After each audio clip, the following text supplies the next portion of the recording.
Philip Börjesson. At least I got that That is right. correct. So you're a founder, and we have been known each other for a while now. We have also worked together for at least, I think, more than a year and a half or so. So we were colleagues. So I know you that far. But I also know that you're an entrepreneur and you work in a space that a lot of people wouldn't even consider getting into. The generosity and giving back to community space.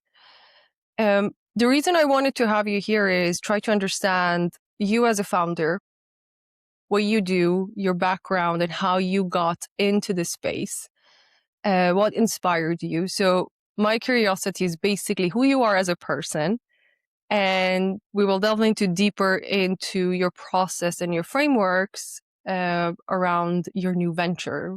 Before we started, you said you have really exciting things coming on. So let's see which ones we're going to explore. But for those who don't know you, how would you introduce yourself?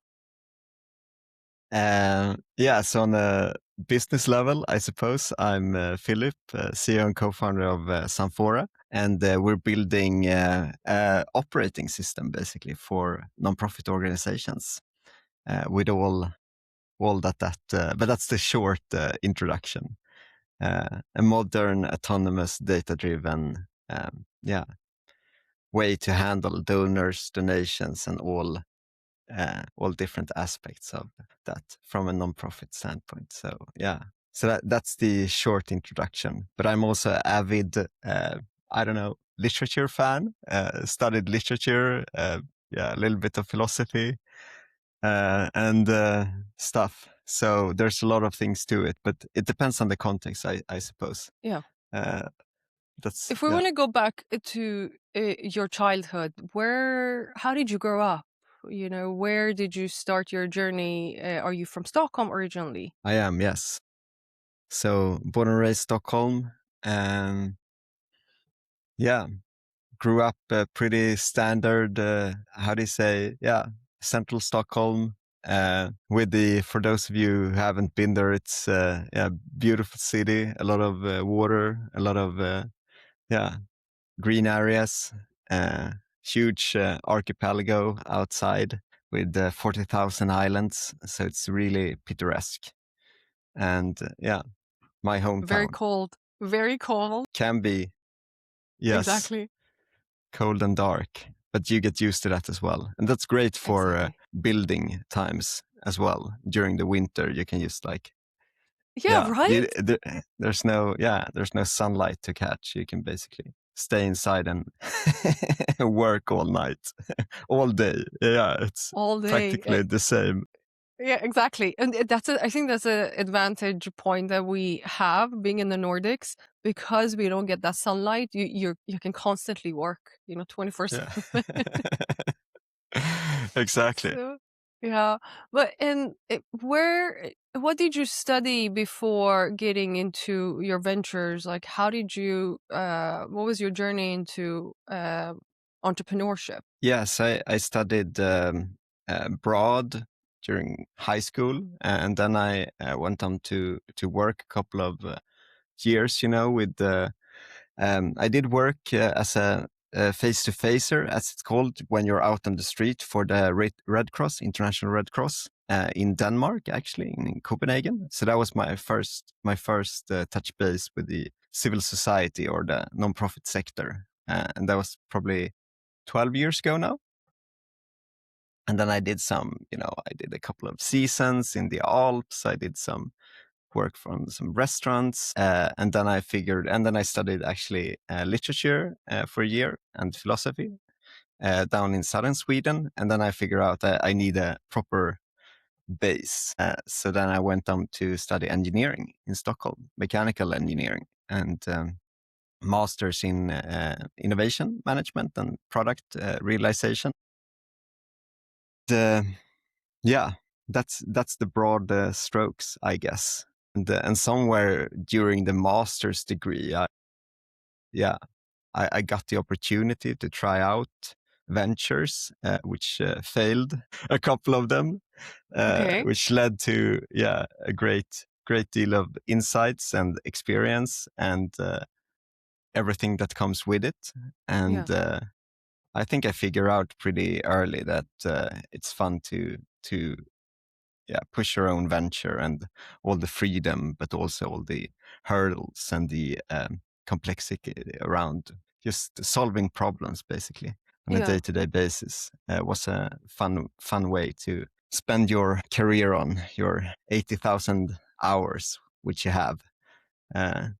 And to solve a real issue, and the real issue that we're solving, or what I found during I did a study for a couple of NGOs.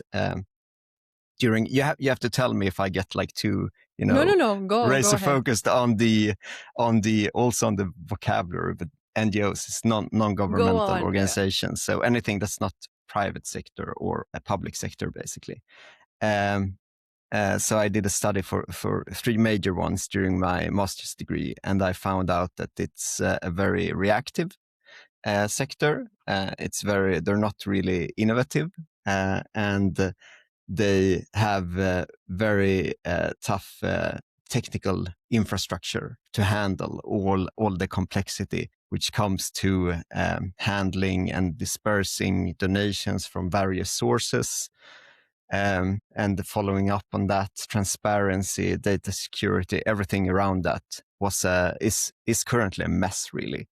Internally on nonprofits, you sit with like 6-7 different systems which don't communicate. So then that was a nice, start and inflection point maybe into that sector. And then I went on to work with you for 2 years or 1.5 years. I worked there 2 years, and then I wanted to come back to this problem, which I found out. And also I've been working internally, as I said, a little bit.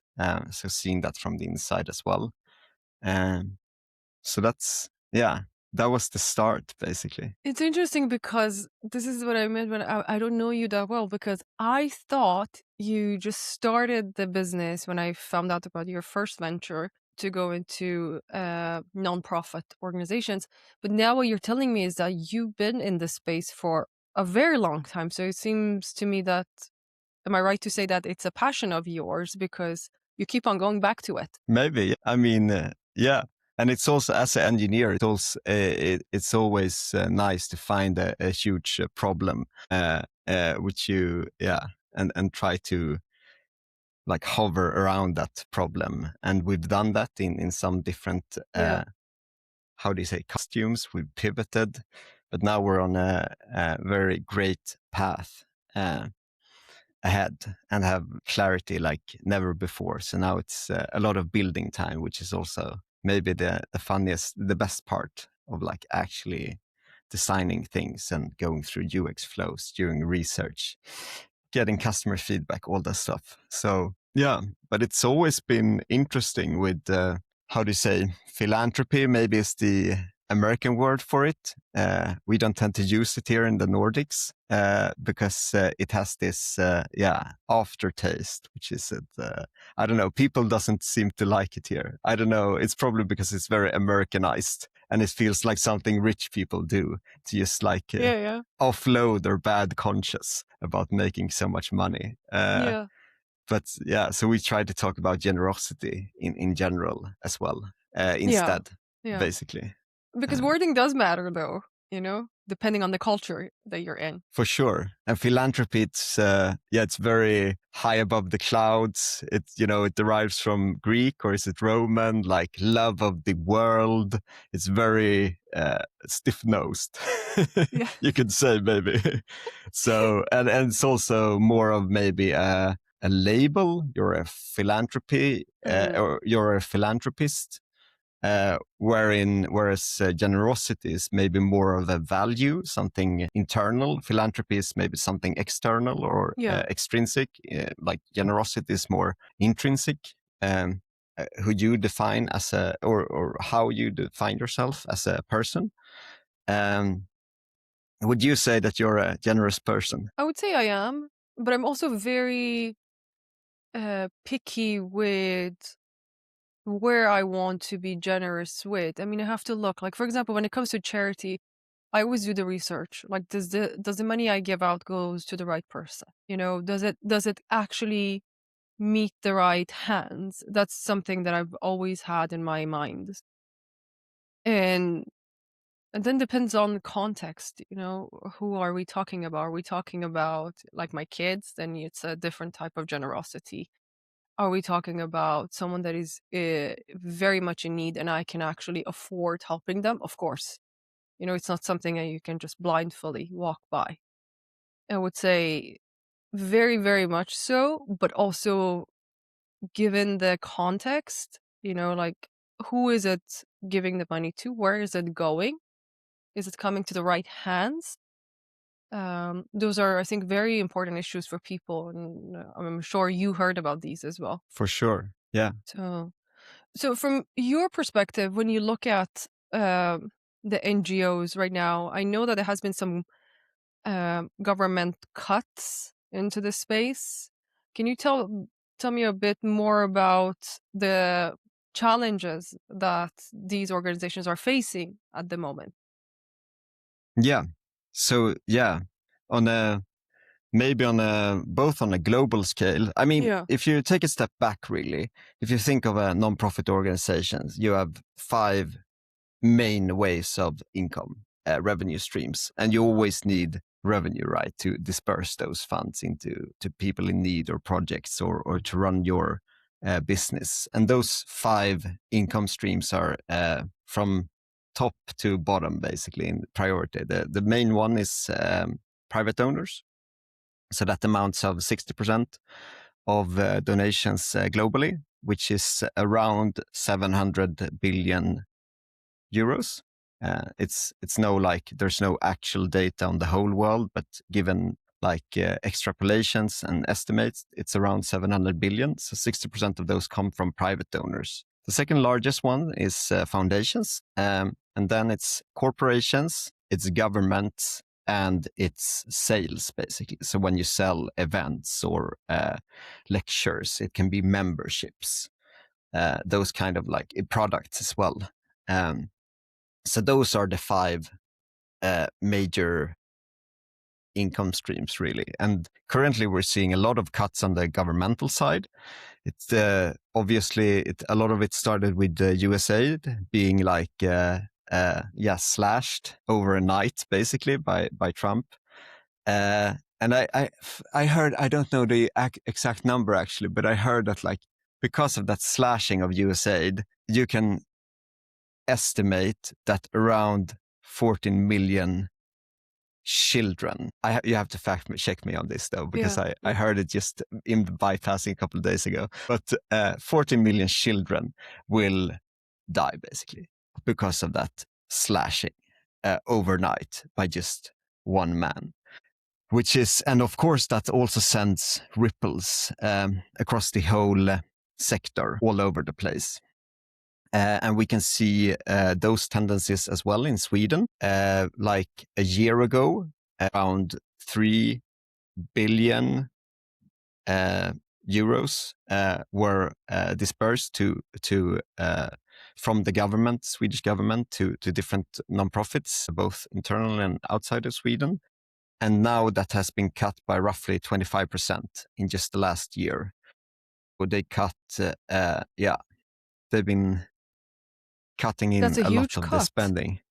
Yeah. Yeah, and it's also election year now in Sweden. So yeah, but so obviously if you've been if you've had and like given which type of nonprofit you are, you have a strategy for these 5 different income streams. If you want to take it broadly, if you're work with maybe children or animals, and this is on a very broad scale, obviously. But then you often get a lot of donations from private people because it like aligns with their empathy to give to those causes.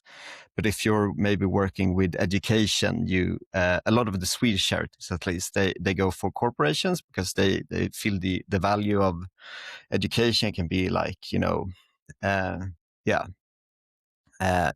educational charities, basically. But if you work with international aid, you're more prone to get government financial or government as your main income stream. So, and then you're in a pretty shaky situation currently because of those huge cuts. But it's also very much from it's a lot of things moving, and basically you have to find a strategy to balance all these different revenue streams, so you can keep on working for your important causes and to push those. And to help those people in need connected to that cause, basically. Do you feel that now, when there are so many cuts from the government, it's more important that people actually jump on board and start donating more? How I'm just trying to think for myself, like, how do you actually incentivize people to do more and try to fill that gap that the government is leaving behind? Yeah. So currently, actually, the 1st of January, the government they did this huge cut, and then they started this tax deduction program for corporations in Sweden. So they're basically cutting down on their responsibility or accountability for the issue, and then they're putting it on the corporations to do their part. But that's like one of the most, I think, classic histories. The government try to put the responsibility on the corporations, who put it on the private donors or private persons in general, and then the private persons blame the government, and then it goes on like this, without no one taking accountability really of the grand issues that the world is facing. So, what was your initial question, by the way? I just went on the rant. No, actually, it's hitting the same point. Like, how do we actually get people on board with donations when government are stepping back? To me, my mind went into behavior science, and how do we incentivize people to want to give more? Where do we encourage people that it's good to give when times are going to get tougher right now? That was my question. No, that's a really interesting one. Like, Samfora's grand vision is a world where generosity is as natural as consumption. So currently, like, Sweden is one of the wealthiest countries in the world, right? But just 50% of Swedes donate. We donate around 0.4% of our GDP, but 100% consume. And if you look at it's quite imbalanced, I think. You consume for maybe, I don't know, 20, 30, 40% of your salary each month, but you feel good about yourself donating like a couple of 100 krones here to just maybe relieve your consciousness or whatever. But I think there's many different strategies. Of course, you can incentivize donations with tax deductions. That's one strategy which works. In a lot of other European countries, it works in very good in the US in one way, but on the other hand, you have the other parts of that, which is that really the government doesn't take that much responsibility for these global issues that the world is facing. And at Samfora, so it consists of as I said, an operating system, or really maybe the easiest way is to explain it as a CRM system, but it's not really a CRM system, because CRMs are built for customer relationship management. We're building more of a donor relationship management system. But we also have a platform for private donors to find causes important to them, to do campaigns, get a dashboard of your tax deduction of your most important causes. So we really try to emphasize that maybe that intrinsic feeling which I was talking about generosity, about the feeling of donating, and there's a lot of positive feelings to it on many different levels, on a psychology level, You can always, there was some interesting research from a PhD in Denmark coming out this fall about just bringing autonomy and agency to the donor, setting them in the driver's seat, basically. That can lead to more donations. There's also, the same PhD actually did this study on very classical behavioral economic tactics, like from Robert Cialdini, or like the OGs of persuasion tactics, that can work really well to just maybe, I don't know, anchor your appeal, or say, adhere to social, I don't know the exact terms here, but adhere to social, that, like, 300 other people have Social donated to this norms. campaign. Yeah. Those kind of things. So there's very many nuances to it, both on a governmental level, on a personal level, on a societal level.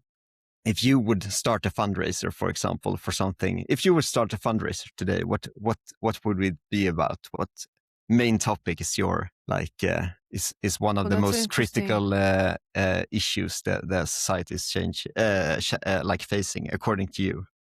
I would say hunger. Hunger and water. I think those are extremely important, and there are two resources that we take for granted. Especially with when I look at how we consume in the digital space with AI, like how much are we actually consuming energy, water, food, and how much we're taking away from others that aren't having the same type of opportunities. I think those are the very important ones for me. Water. I cannot explain the importance of water, especially because I come from the Middle East. I've lived in Lebanon, and I can only imagine how it feels when you are in countries where it's extremely hot, above 40 degrees. There were days that it was going above 40, and you want nothing else but water. So that's very important, I would say. I would Yeah, have a fundraising for that. Yeah, and you can really think about it like Maslow's pyramid, the classical pyramid, that we're up here somewhere on like the emotional level, but the foundations of safety for Ukraine, for example, or water in the Middle East or in Africa. That's a lot of that is taken for granted, for sure. But if you were to start that fundraise, for WaterAid, for example, is one of the large global nonprofits, which also has a huge Swedish corporation here, and we're actually doing a gala on or helping them with the fundraise during a gala later this year. But then I would be more prone, I think, to donate to your fundraise, because I know you're right. We work together. Exactly. But if so, that's like also a persuasion tactic, right? To the unity, maybe part of it, or like the social, aspects of it. If I know that WaterAid also, by the way, did like this huge fundraise with this YouTuber, Mr. Beast, and they they got so much money in because of that, because you have this celebrity, right? You're more prone to buy this perfume if you see George Clooney or some model on the ad, right? And nobody really knows, but it's why, but it is like that because you adhere to this social norms. But if maybe I wouldn't donate to a water charity out of the blue, but if you were to start that fundraise, I would probably support it. So that's you because should. we have built a trust between us, so and I would say maybe experience matters, because the story I just told you, like in Lebanon when I used to live there, where it used to become so hot, I know the experience firsthand, how it feels when you're just like water. The weather is so hot. So would you say people's experiences also matters in how much they donate, like culture and community aspect? Definitely. And I think there's research made that like people with less salary or like middle income to lower salary, they donate much more percentage wise than people more wealthy or high net worth individuals. On a grander scale, there's definitely the community aspects of it, like local giving circles. I know that's huge in the US. It's not really a thing here in Sweden yet. We're trying to make it one. We should try to make it one. Yeah, to just get your community, your neighborhood, or maybe some community you're in, social circle to engage in some kind of cause, right? Which can be super empowering and impactful. Yeah. So why aren't we in Sweden community based? I would have assumed we would be more that way because we're smaller, less population. and there's Sweden is actually a very we have a very special way of looking at it here, and you really have to go back in history to understand it. But because of like during the if we start at 19th century, it started like the classic, the middle class, did standard philanthropy when they were making more money and society were moving forward. But then during the 20th century here, the government took over the whole role basically of the welfare society, which is where you pay a lot of taxes and then you put all of the we get all for granted as well, things like education or healthcare. Everything is included, right, in Sweden. So it really depends on what the context is and the history, of course, as well. And now that has developed with a very rich amount of like smaller nonprofit organizations here. We have a lot of them connected to sports. We have a lot of them, connected to really being a member in some kind of smaller society. It can be to anything about, green, like trying to find better ways of green mobility by finding, better cycling routes. Or it could be like, it's very big schema and it's very interconnected in many ways. So here it's quite special in that way. Like during the 20th century, you became a member of the state, so to speak. I don't know a good English word for it, but by engaging in these as a member in these different communities. And sometimes it was connected to politics as well. Sometimes it wasn't. So we have, that association structure here with a lot of nonprofits having a lot of members.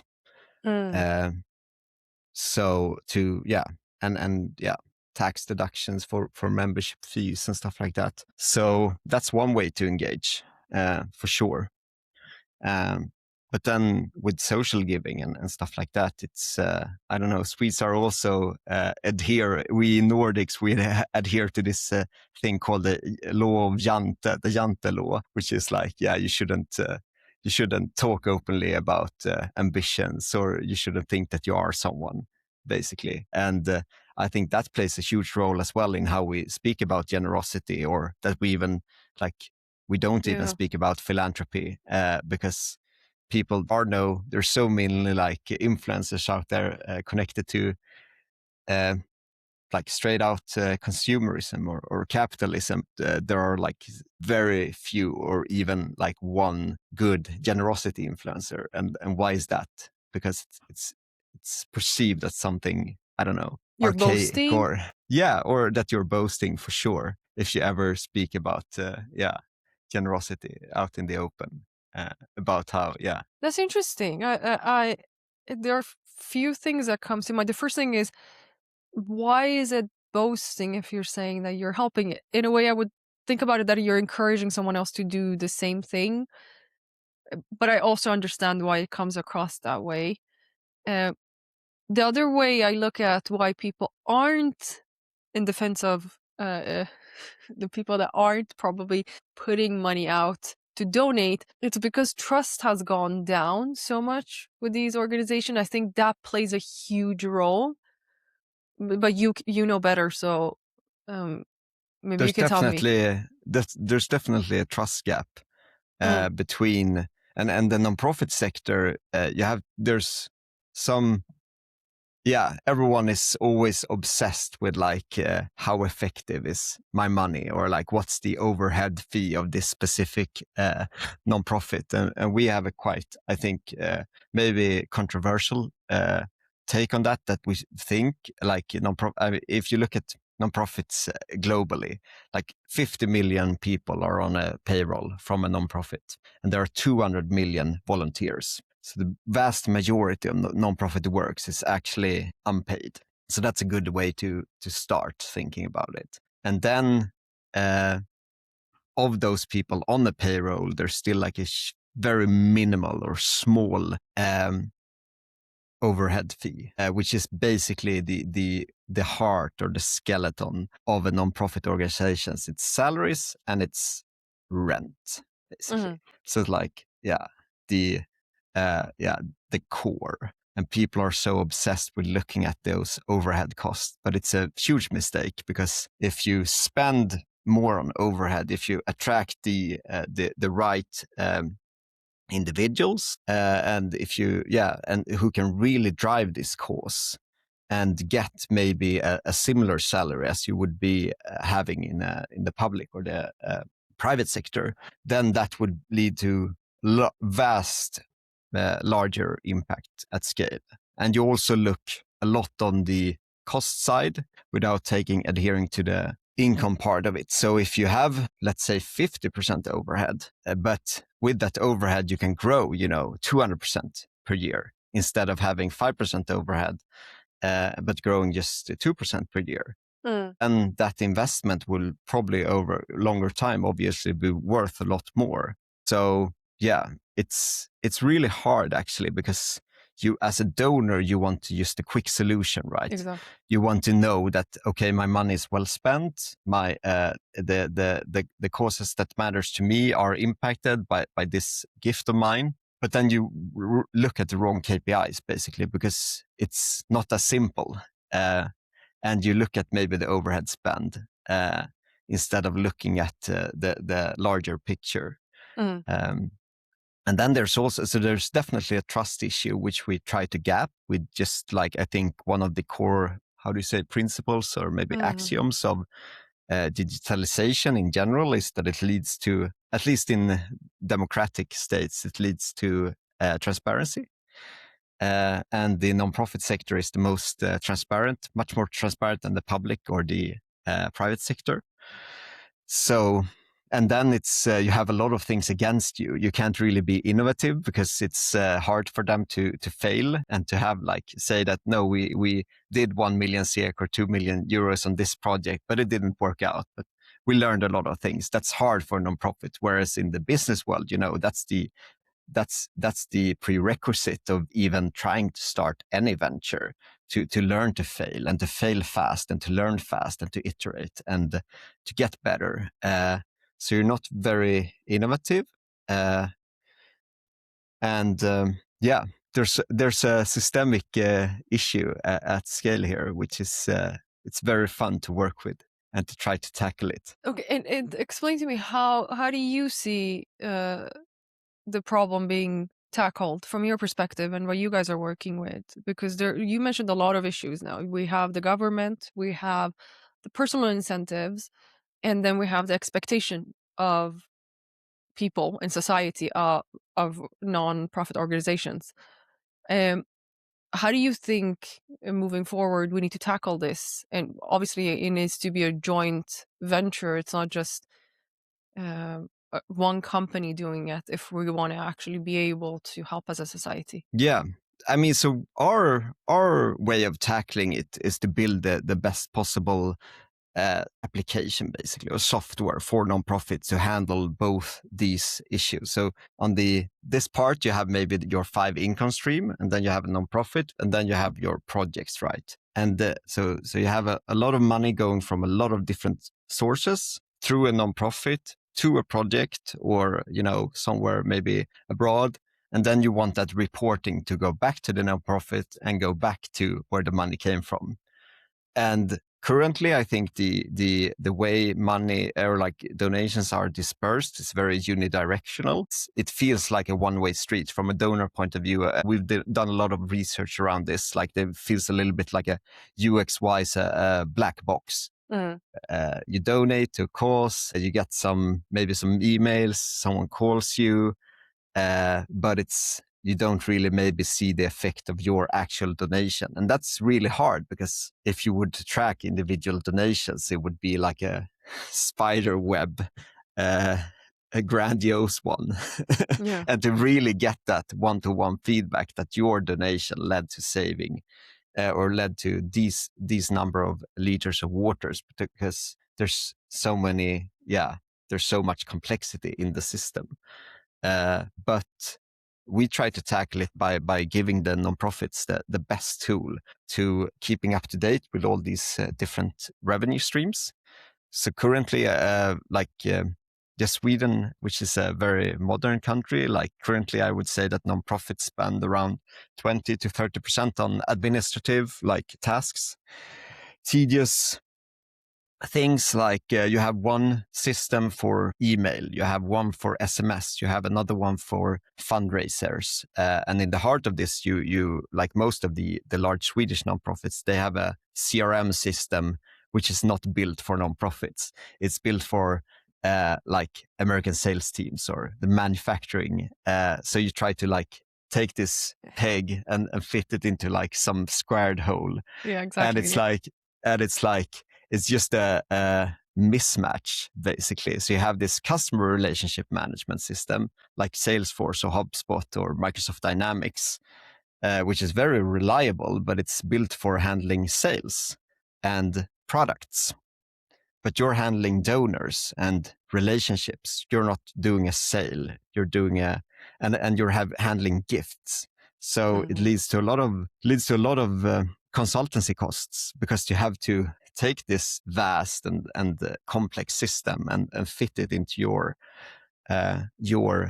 ways of working, which is really special. You have volunteers, you have members. There's a whole different data structure to it. So we're building the best possible data structure for nonprofits at the core, and then it's obviously the actual layer of how to take action on that data.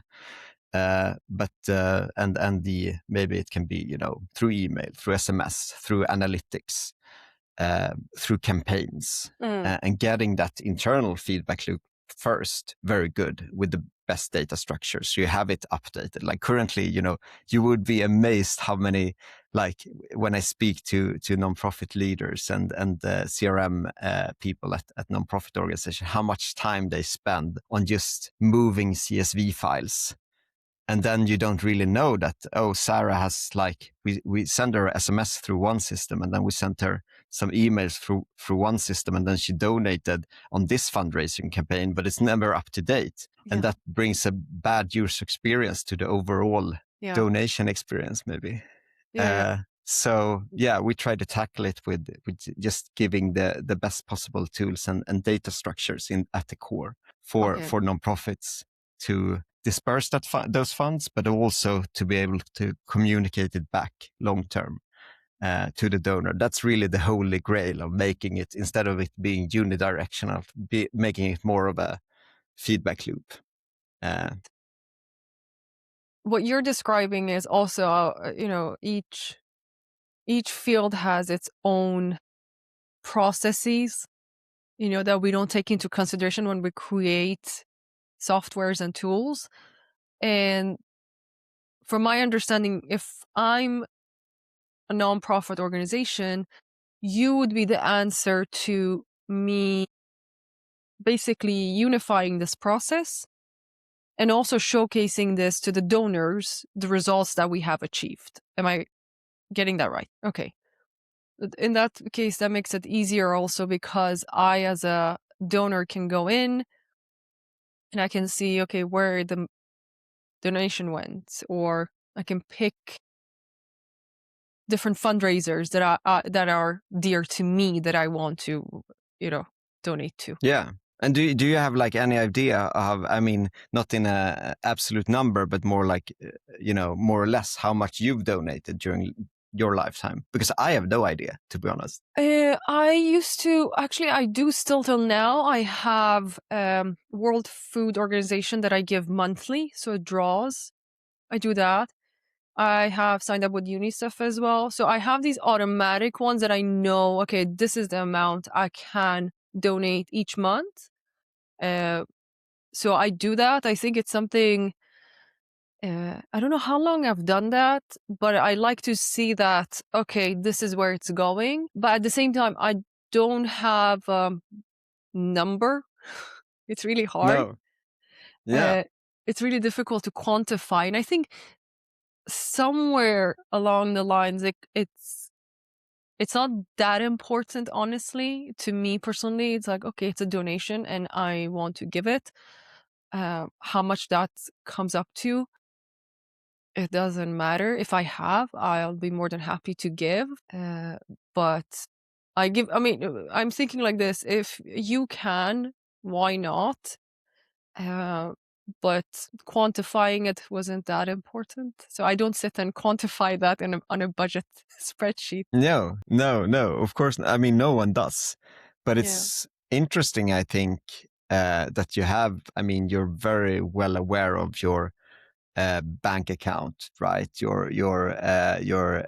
savings account with your stocks or whatever, but you have no insight into your generosity account and the relationships in between. So that's why what we're trying to achieve with this donation platform for private donors, to really get good insights into that, to see that, okay, you donate to World Food Program, UNICEF, and WaterAid, for example, to get that those insights and to really how do you say, encourage or build that feeling, that intrinsic feeling of generosity in the donors at the platform. Because I think there's a huge upside in global donations if we can make donors more comfortable with speaking about generosity, if we can like really nurture that I don't know what to call it, self-realization process maybe of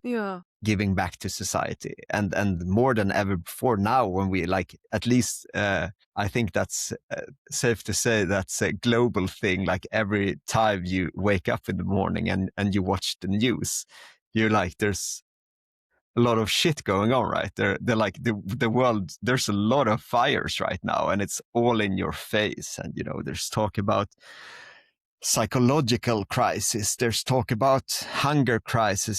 There's this huge conflicts in Somalia or in Iran, and there it's like burning everywhere. But when you look at yourself and your own donations, it's probably, at least in Sweden, 0.4% of our GDP. It's even less than that on like a personal level. Just 50% of Swedes donate. So you're getting constantly fed with all these alarms, and everyone is talking about, and very, I think the world is in a unstable state. Some talk about the meta crisis, for example, but still you're just you're following your Instagram influencers, you're consuming probably, I don't know, 20% of your salary, you're giving maybe 200 kroners a month. You're sitting there scrolling while the world is burning, and you're wondering why nothing happens. So I think it probably starts there. Yeah, exactly. And this is, when you mentioned Iran, this hits really home because I come from Iran. And when I look at those images, it's like you feel so, trying to get the right words. Do you feel like you don't know how to help? Where do you begin? Where do you go? There's so many things, like you said, that are happening at the same time where you become paralyzed. As a person, you just feel like, okay, who do I trust? And I think that's something that would be at the core of a business such as yours, is building that trust that has been lost for many years, that people are, we want to help. And I do believe deep down people are very generous and they do want to give. But it's just the fact that, these corporations that come in, I don't think that helps with putting corporations into all of this mix when the trust for corporations are getting lower. So the trust factor, I think it's really important in understanding, getting away a route to how you can help someone or how you can actually contribute to these causes. So it's Yeah. not easy. No. It's a fun problem to work on for sure. And that's what I'm wondering. You must have a lot of patience, because I can imagine that there are a lot of obstacles coming your way, because you're not just dealing with, the private sector. We come up, with a product, we put it out there, we do marketing and sales, but you have to go extra mile, build a trust, and then you have the government involved, you have the NGOs, rules and laws involved. How are you, how do you see the road ahead for yourself? Is this, I think it's the same. It's the same maybe with, like, as you said, like you feel paralyzed as a donor. You have this world burning ahead of you, but you don't really know how to contribute. And I think the easiest way is just to start and to get insight and to find maybe the causes that's dear to you, and to find, like, out of your capabilities, really, what can you contribute with, and you can donate. Generosity is all about it's also about time, right? You can do voluntary work.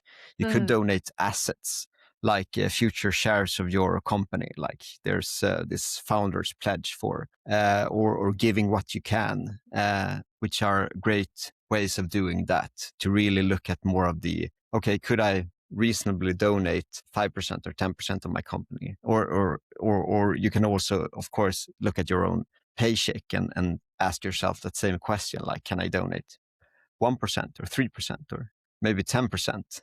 It's not like surreal, but no one does it. So I think the way is to just get started as a private donor, and we're taking the same. We joke internally about that we're building a cathedral, but we're building it like stone by stone.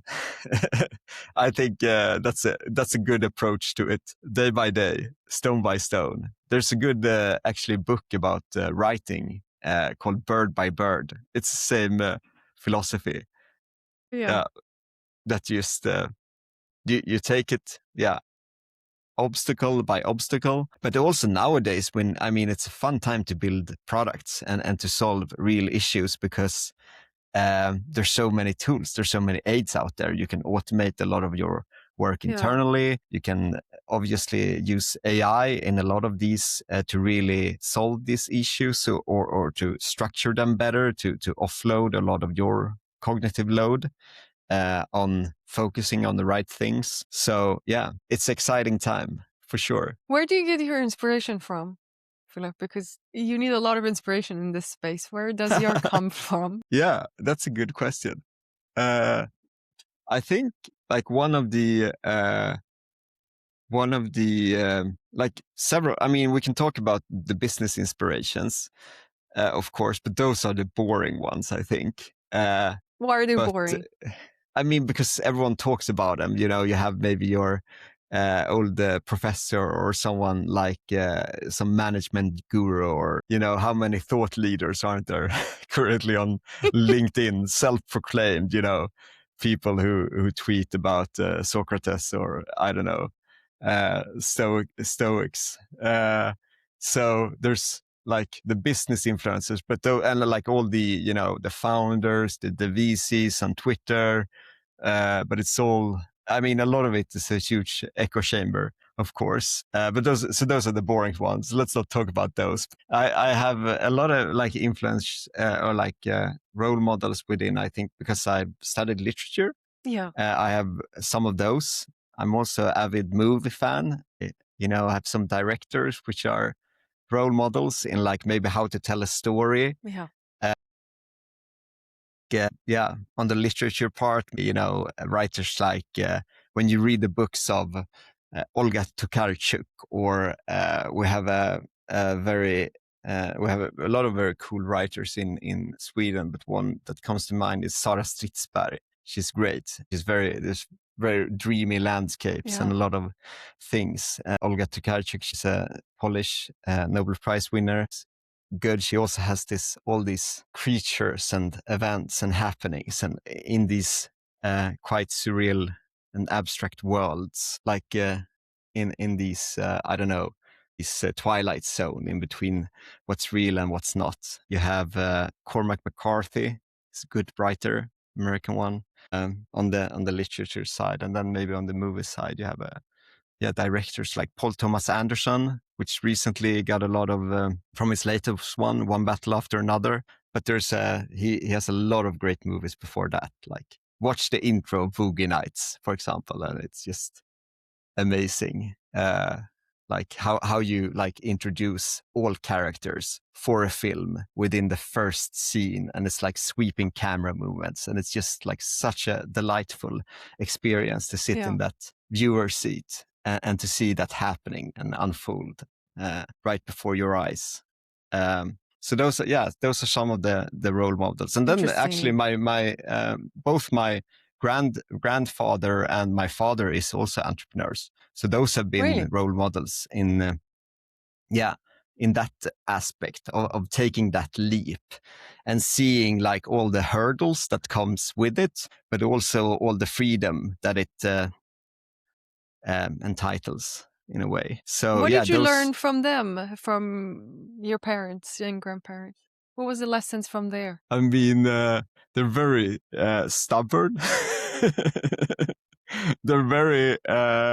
There's this nice, funny quote from a writer called George Bernard Shaw, which I think resembles my father very well, and it goes like this: that the reasonable man tries to adapt the world or to adapt himself to the world, but the unreasonable man tries to adapt the world to himself, and therefore all progress lies on the unreasonable man.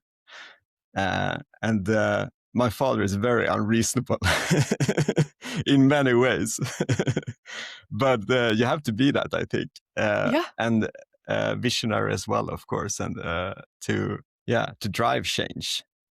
So those are some stubborn? of my definitely, for sure. Are you? Very. Yeah.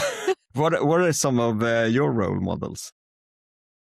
Oh, wow. I mean, I don't have specific names in my head. I have a really hard time with role models because they haven't been these huge writers or characters. I think for me has been people that came into my life at different chapters and taught me small things, and then they're gone.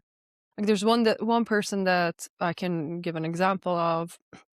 I keep thinking about her a lot, and she was a friend of mine in Lebanon. And I never forget the words that she said when I was there, that had to do with personal things I was going through. So I think for me has always been these people in my life that come, leave a mark, teach me a lesson, and then they go. They turn into my role models. I have a hard time putting like name on one or few because I think there has been a lot of people in my life. In small gestures as well, they have changed the way I see the world, changed the way I see myself. So yeah. Yeah, and it's really funny about those like small gestures or those like encounterings or meetings which you don't think is gonna like stuck with you, but sometimes they just do, and sometimes it's if you're just, I don't know, maybe curious about or being open to them happening all the time, then it can lead to a lot of how do you say, enlightenment maybe. And it teaches you a lot about yourself. I think different phases of your time those people come in. And sometimes I say I usually go by gut feeling a lot. So if someone makes you feel good, and is there for a moment, you won't forget that person. You know, they're with you for a long time. Um, I mean, I remember I went. This is a story. I went to a psychiatrist when I was very, very young, and this was in Lebanon. And he looked at me, and he was like, and he was older than me. He was very senior, and I didn't know it was just from my, baby blues. I just had my son, and he looked at me. He said, "Sweetheart, you have no problems. You just moved around a lot. You need a base." Life was so simple for him because here I was complicating things, and for him it was, "You've moved around a lot, so you just need somewhere." And those are the things that I never forget, where people just change the way you look at things. Um, have you had people like that? Yeah, I mean, I think like just coming to mind now, I think like a lot of those experience can be found in great writing or in as we talked about that in movies maybe. Mm, I know that I read somewhere I can't tell the novel or the writer actually, but it was just about when you see it can be a sentence, it can be something how different cultures perceive things or and it can be a really like cool moment. But the one I was thinking about was that it was sort of like in this story about maybe anxiety or um something like that, and it also was about that in some cultures they like psychiatrist asked the question not like maybe when did you start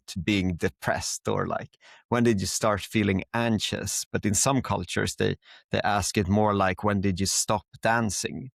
exactly. And that was a very like I think that was just something that came to mind now, like if you stop dance, if you like for me that would be to just like go down deep into my work and never read book or you take away all these things in life which you enjoy, like watching a good movie and or like go out running, hanging out with friends, all traveling, and it can be like that for a lot of founders. I think that you just get like so deep down into your work. You work day and night. You're like obnoxiously trying to solve this problem or working on this venture and getting it off the ground. But then all of a sudden you find yourself in this downward spiraling, and you stop dancing. Uh, Mm. Maybe months, maybe even years ago. And then, so I think that's important as well to not stop. Yeah. Just keep on dancing. Like when life gives you dance floors. Put your dance shoes on. Yeah. All the time. I mean, especially, yeah. Yeah. I know that with the literature, I know that you write a lot as well. And I personally love reading, love books. How that Well, has that inspired you? what's some of your, before I answer that question, what's some of your like favorite reads or books or categories? Wow. Currently, I'm looking a lot into behavior science books, and Behavioral science, you said. yeah. Yeah. Norman Doidge is a really good book, uh, but also very difficult read. In a book that I always love to suggest, a script people live. I really love that because it shows how people come with different types of scripts and they hold on to them throughout their lives. Um, and looking from that lens, which script are they and how, in what dynamic you find these people in. Really interesting book. Also, it was one of also a very, um, I would say, insightful books I read. And then I love different types of, right now I'm looking into business books, nothing in specific, but just understanding business within itself and the entrepreneurship. So I'm discovering that. What about Yeah. you? Yeah. But yeah, no, Yeah, I think I try to keep the business part away from the like more pleasure part, maybe. Yeah. What Of is pleasure books? Okay, tell me about that. I mean, yeah, I mentioned some, but I can give you like yeah, maybe some other ones.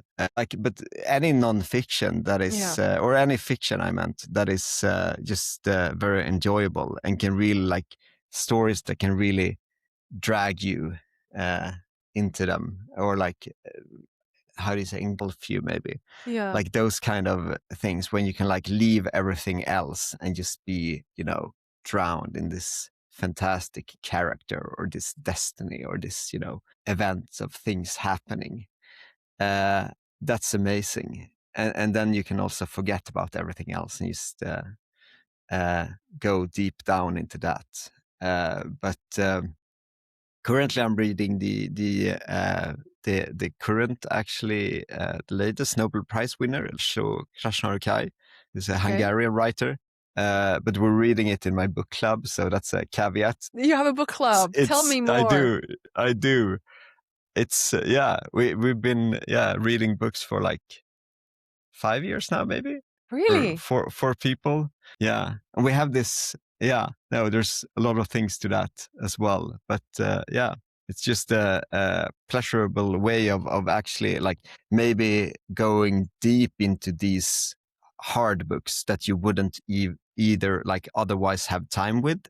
Or so now we, like in the beginning, we met up on a more frequent basis. Now we're like so maybe comfortable with each other that we just choose like one. It's usually harder books, so that's fun as well when you read like I don't know, Ulysses, and you find out that you don't like it at all, but it's quite a interesting scheme of characters and language and everything. Basically, it's very universal.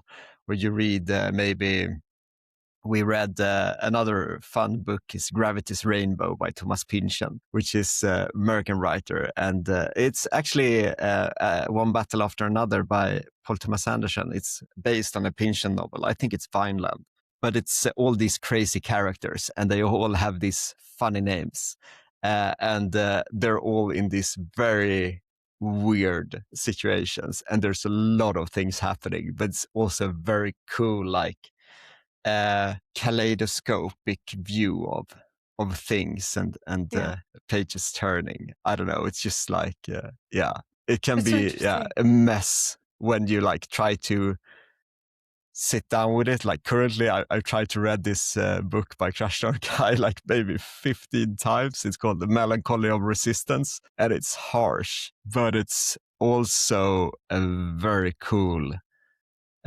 novel about anarchy and lives basically changing at the events of this. It's about this grand, this not grand really, it's circus coming to town in this Hungarian small town, and it's very it's just the profundity of the language. It's very mesmerizing, I think, when you read something and you feel like wow, like it can be also like pages which is just one sentence. I think it's written a novel that is just one sentence so, actually throughout the whole novel, so it's very dense, obviously, but it's also it becomes very fluid when you try to go down into those books and those characters and their destinies, and it's very enjoyable as well.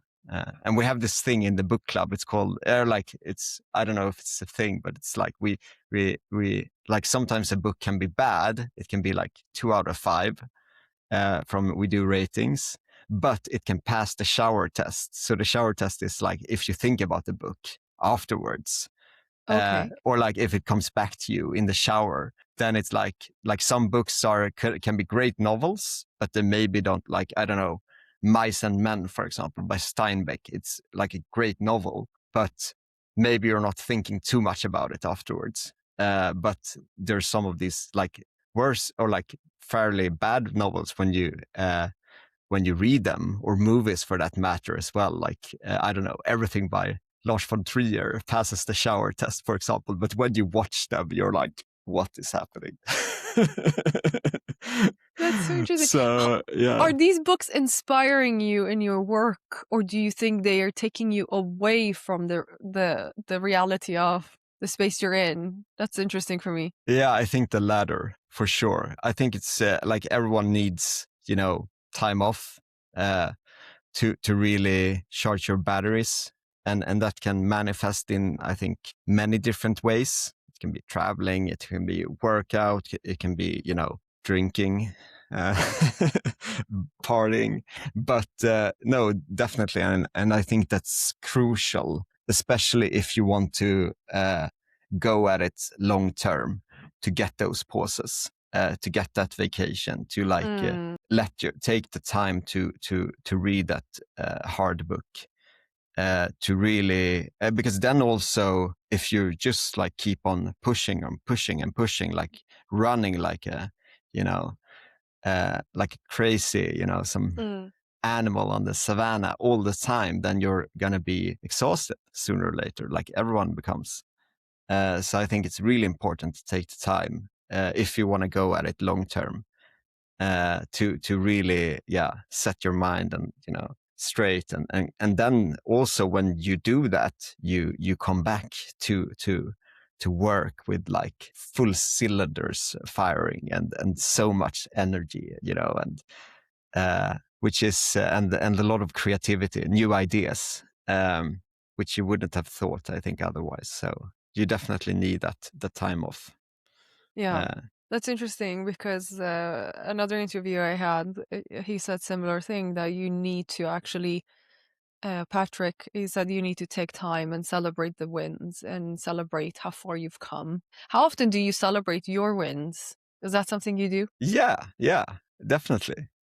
I know that some people don't really celebrate, but because they're always like looking ahead and like looking at um, the next step. But I think celebration is key for many different reasons. Like there's a cultural just a company cultural reason for it, because if you want to take it broadly, CEOs or founders or managers, they tend to always look in the future, right? But employees, they tend to look at past things, at what they have accomplished, and evaluate themselves out of that. Managers, this imbalance in that system. So I think celebration can be a good way of aligning on those things. But it's also, it's key, definitely. Bring out the champagne, whenever there's a thing to celebrate. It's definitely worth, take you also like stopping and then look back at how far you've come. Because I mean, it can be an infinitive game as well, of course, just look forward all the time. But Yeah, because also I know that you had a previous company and then you pivoted. That transition between leaving a company and starting a company, you do need to gather the information you got, the lessons learned in order to start anew. So I can imagine that you just need to step away. Did you get time to do that, to assess everything that you have done, and then now you want to put that behind and then go about starting something different? I did, yeah. We pivoted like maybe 13, 14 months ago. So we Yeah. started actually, it was kind of the same core problem actually with the faulty or bad donation infrastructure. But we started in the e-commerce space with like micro donations in the checkout flow. And after like running tirelessly on that for that goal for roughly 18 months, it didn't work out. The distribution didn't work out. Integrations with the e-commerce systems became very complex, for example, and the business model didn't work out either. But it was the same like main problem. So now it feels like we're just attacking it from a different vantage point, basically. But then, like after you realize that it's not working out, you feel maybe the shame.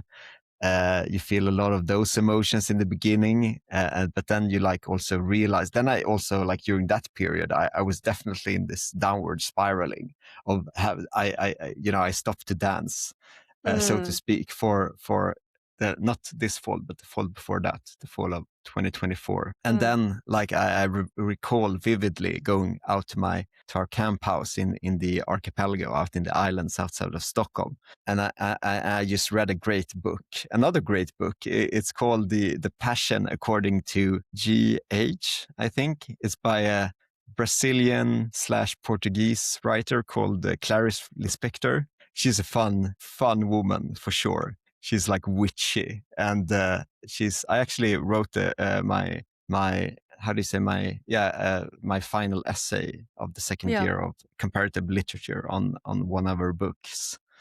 But I read a novel of her, and I had like nothing on the agenda because the previous venture had failed. And then like I just woke up one morning, and I recall it so vividly that I hadn't dreamt about Charity Funnel the first night for maybe a full fall, or thought about work. And that was just such a relief. And it was, yeah. It's interesting because we put such weight on things that go not according to our plan. We call it, we get embarrassed because it didn't go the way we wanted, but in reality, we're taking a risk when we get into these businesses.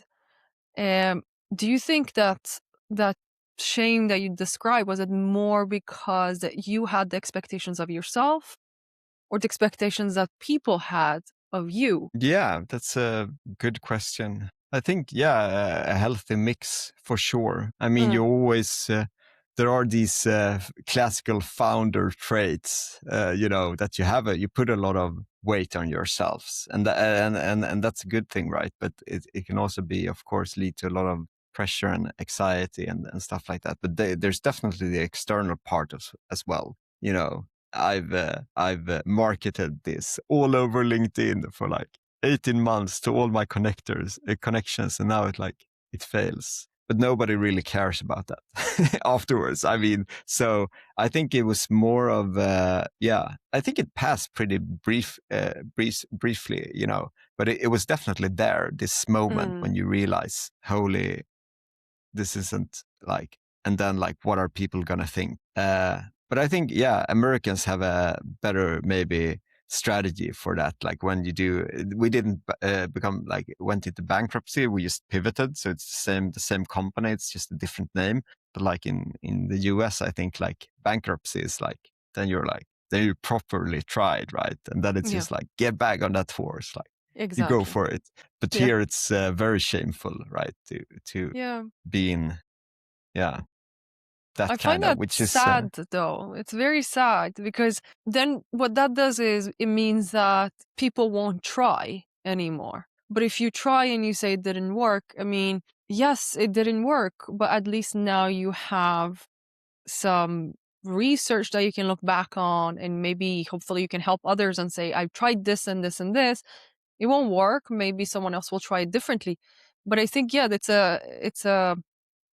it's an image we've built, and I think I would say a lot of blame of that goes when we only celebrate the good stuff, and we put out, I got so much funding, we raised this much, and we only celebrate and announce those issues, but we don't share, the pitfalls and what went wrong. So it puts a lot of weight on founders. What if it fails? I know there are a lot of people that think that way. Why should I start if it's going nowhere?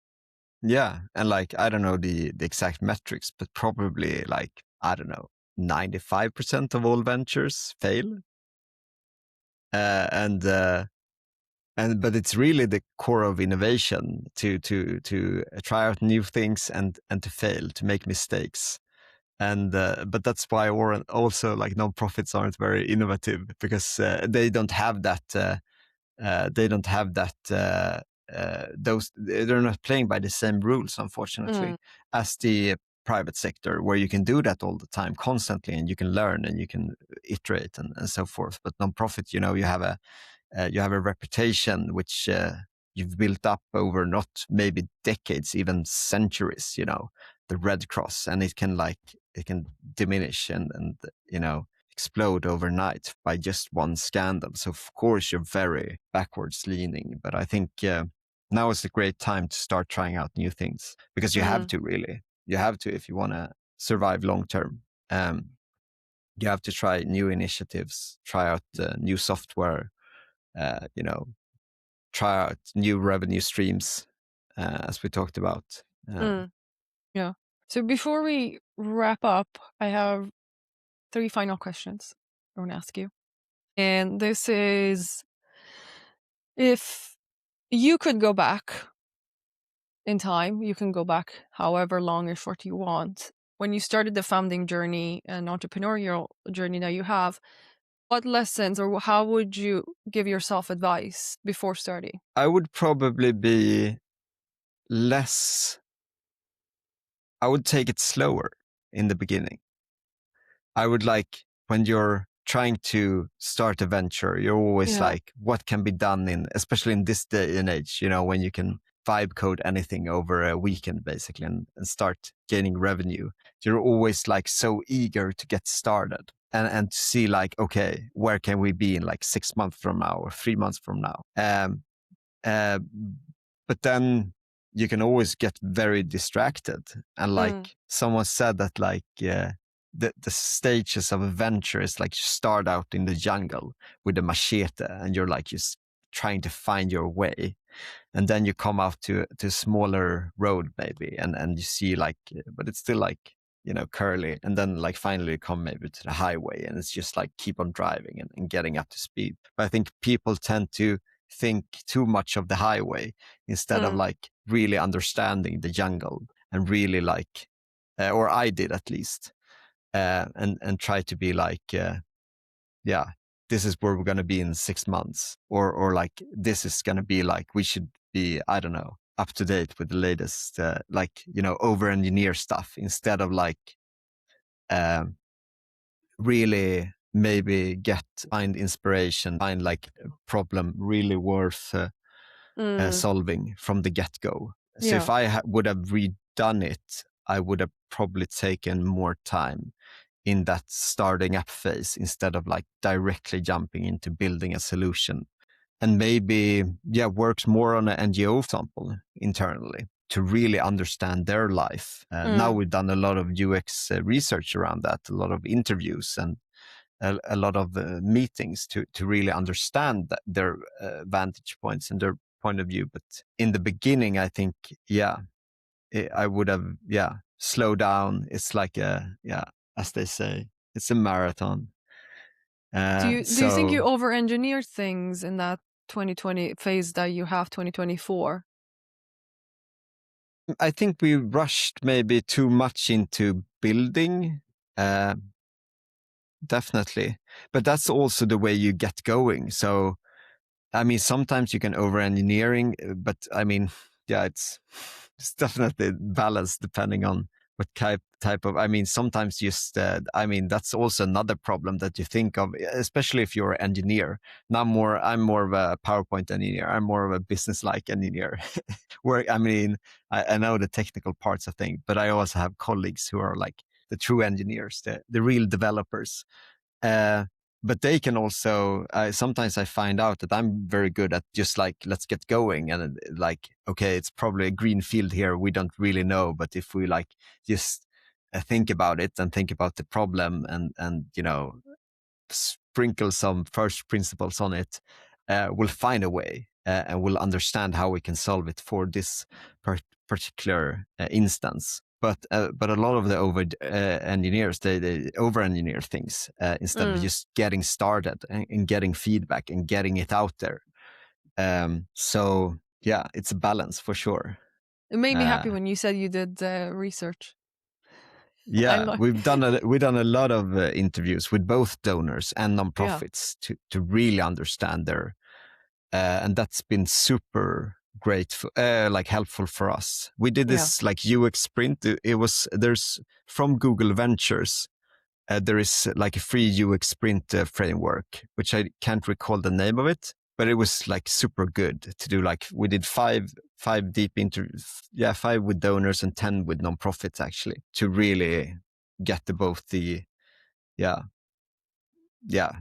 get a lot of fantastic. new perspectives on what you're trying to build before you start building it. Exactly. And Great approach. I can say that. What's something you believe now that you didn't believe 5 years ago? Yeah, that's also a good question. I mean, there's this saying, right, that you can, you're probably like overthinking what you can do in 3 years, but you're underestimating what you can do in 10 years. And I think that's pretty true. And maybe, I'm more going for the 10-year grand vision now. But 5 years ago, I was more like, we should get this like rocket going and off the ground to the moon in 3 years. But now I understood the harsh reality of the things takes time, and that's that there's a process to it as well. You have to like 5 years ago was probably more like, let's just get going, but now I can be a little bit more mindful maybe about living with the piles, so to speak. There's like being a founder, there's an infinite backlog, but then you have to take your time and live with the piles of papers stacking up, because there's always got to be new papers and emails to write or answer and stuff like that. But now I feel like maybe a little bit more confident in that process. I think that's a great message that more and more founders that have done this for a while to give out to new founders. Take it slowly. Don't compare yourself to others' roadmap. Specifically, don't compare yourself to Silicon Valley. You know, they live a different life. They come from different perspectives. They have different type of capital and money at their disposal. So I think a lot of that matters geographically. Also, it does matter, even though we're so connected um, via internet and we're always online, but we forget the nuances that plays a role. And more people, I think, need to speak up about that. Yeah, and also I think media and maybe journalists plays a huge role in that, because you love to emphasize all these to the moon in 2-year cases. You know, Exactly. in Sweden we have Lovable, which is, you know, everyone talks about all the time, like which is, I mean, it's a fantastic company, and of course they should have all the recognition they deserve.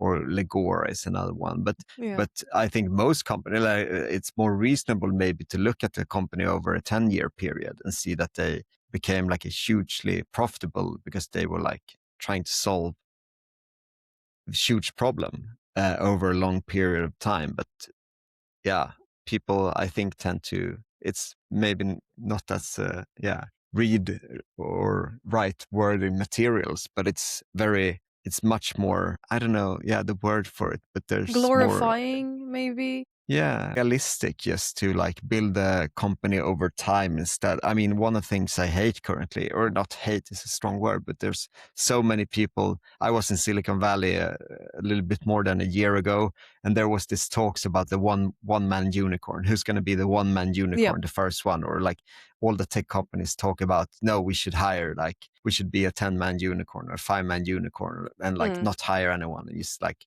automate everything. But I think it's very honorary to hire people and to also have employment, give back to society, pay out wages, all those things, because the ripple effects of that are just can be something else, instead of just like we see a lot of capital currently just going to founders and investors.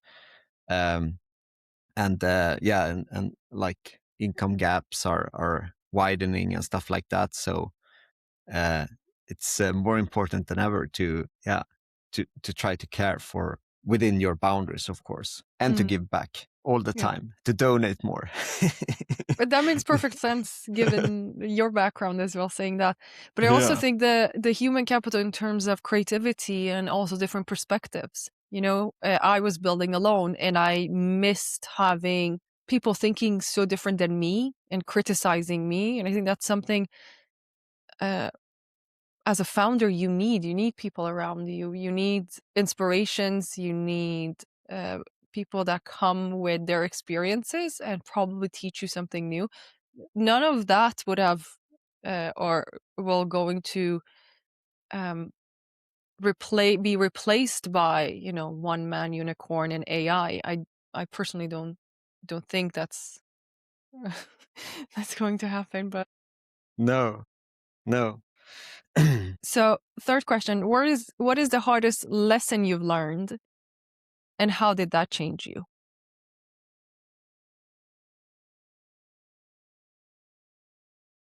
I like that you're thinking lesson. because you thought the questions are going to be easy, didn't you? Yeah, I thought it was more going to be like a bullet round. Do you like beer or wine or something like that? And now it's like, yeah. Do you like? Yeah, no. But hardest lesson. I mean, I think one very interesting lesson which you get to learn when you're running a company is about the effects of cash flow and just like to see that in real action. You have a bank account, it's diminishing each month. You have like employees, yeah. And you're getting like more and more, very Anxious? aware of the fact that you're like running out of money, especially when you don't have much income, and like all startups start like that, right, with red numbers. So that's been a great lesson, I think, to really personally experience the balance sheet and how it impacts everything around you. But I think that's been, if you can like have a little bit ice in the stomach, is that the English saying? It's a Swedish one, at least. But I just translate exactly. I just translated. If you can be really kind of cool about that, especially in the beginning, because if you raise money, you might be leaving money on the table, or you're giving away equity, or you're getting in debt. So if you can be like keep on going as at the fumes, or at a low burn rate initially, at least, before you find that clarity, and that then it's also a very good thing to really try to raise money as not as soon as possible as a lot of people think, but as as late as possible, if you can find funding from, I don't know, loans or grants, or some angels investors, or stuff like that. But that's probably the hardest or not maybe the hardest lesson, or just that you become painfully aware of the cash flow and the balance sheet of your company, especially when it starts to run low. And as a founder, it's your role to either secure that funding or get the sales going. But and don't outsource that. That's the problem. I think newly founders, this is what I did. The mistake I did was that outsourcing that, and you don't have basically. What did you outsource? Sales or? No, actually, the more of the accounting. Like being able to do that yourself. But by the end, I started doing everything myself because I wanted to see the numbers. Where is everything going? You need to have a proper, literally a spreadsheet where you actually put down your numbers and you can see where everything is going. I think a lot of us are when we're starting, we tend to not think, that every detail matters until the cash flow ends. And you're like, where did it all go? I think that's extremely important to have a lookout for everything that is happening in the company. So. Yeah, and I think a lot of people, automate or outsource everything like accounting, sales, recruiting way too early. Yeah, So that's exactly. probably a common mistake for a lot of founders, that you think that someone else will be able to sell your product, but you're really, especially when you don't have a product, you just have a vision, and that's 10 times, and plus you get a lot of initial feedback in the sales process, because when you actually ask someone to buy something, you get the most upfront feedback. In the UX interviews, people can say things that they don't really mean or think, but when you ask for money, you're going to get a blunt answer, whether you like it or Yeah, not. And that's good. And also with accounting, that's great as well, in the beginning, to really get yeah, yeah open-ended yeah questions. Yeah, to really get painfully aware of the current state, and where it's going, and all the expenses, yeah, of exactly. course, Yeah, um, and how you can utilize those funds in the best possible ways. yeah. So But yeah the good news is that you are allowed to make those mistakes, so that's absolutely fine. Then you can reach the point where me and Philip are. We're like, we done it. Now we're gonna do it differently. So it's okay to go through that. Yeah, So and of course you should automate things as well when you scale, but you yeah, have to have a playbook for it first. Like automate accounting or sales or things like that, but you have to walk the walk, yeah, so to understand it speak. from the yeah. Yeah, Philip, thank you so much. This was fantastic. I learned a lot from you. pleasure was And all I mine. think you're doing a fantastic job. I mean, the industry that you're in, I think not a lot of people know about it, and not a lot of people, to be honest with you, want to tackle it because it is so complex. So we definitely need more people like you tackling Yeah, these and a lot of issues. investors are great at telling they're like impact investors, but then when they see like, oh, you work with NGOs, they have this true how do you say, prejudice about slow Really? sales cycle, no economy, all these things. But a lot of people should work more with charities, because there's Yeah. such a huge demand out there for crises. There's no like Yeah. shortage there. And and if people tend to invest money or invest time in solving these issues for charities, for projects, or like with maybe fundraising better, then it's the impact or the ROI of that will be very monumental. So it's a fun space to be in as well, because it's not so tech savvy. So there's a lot of change that will happen the upcoming years. So And we need more people there. And thank you so much for everything that you do. Thank you. This was great. thank you. Thank you.